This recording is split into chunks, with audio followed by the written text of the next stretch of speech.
Every decision has its concomitant effects, and you must be ready for the consequences of your decisions. Praise God. I'm the way, I'm the truth, I'm the life. No man can come to God except by me. There is no alternative.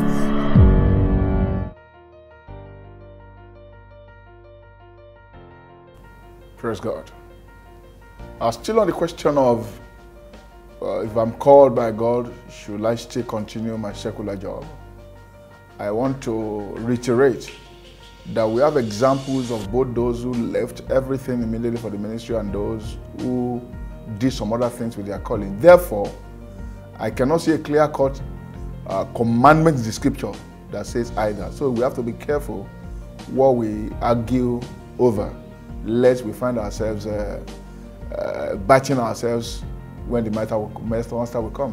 But there is a lot of wisdom that we can give from the scriptures. And I started by talking about Paul.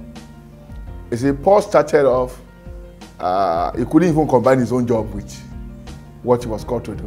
So he had to drop it and look for a more menial job for the cause of Christ, for the reason of his love for Christ that was sustaining him. And he said, my hands have ministered to me and the needs of them that are round about me.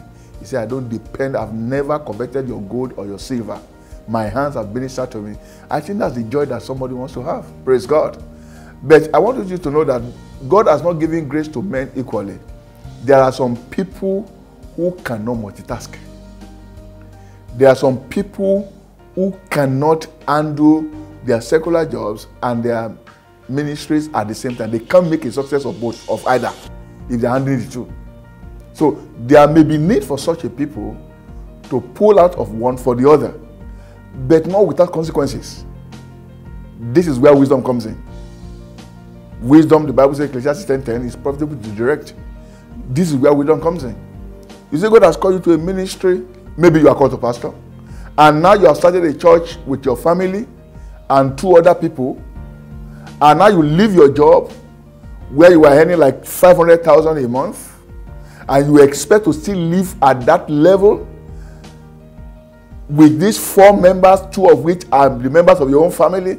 You see that is where a lot of people make shipwreck of ministries from the very beginning. Every decision has its concomitant effects, and you must be ready for the consequences of your decisions. Praise God. You cannot resign your job and say you are doing ministry when you have really not invested in the ministry, and you expect to be competing with bank managers and those that are working in the oil companies, with the cars you ride, with the kind of house where you live and the rest of them. If you go back to the Old Testament where they were called to be full-time, the Levites were called to be full-time and the priests. These people were guaranteed only their minimum sustenance. Go and check the Bible. There was no provision for luxury. For the priest, no provision of luxury. What was guaranteed was their daily food. Praise God. The basic needs. But in our time, ministry has become something that we use to enter into opulence, affluence, and the rest of them. And if that's the kind of mentality you have about ministry, and you go and leave your job and you start taxing 3 members of your church, of 10 of them, and you want to still be living big and be buying private jet and the rest of them, I think that's a ministry that was destroyed from the very beginning. So wisdom will tell you that you don't just jump out of what you are doing. Praise God.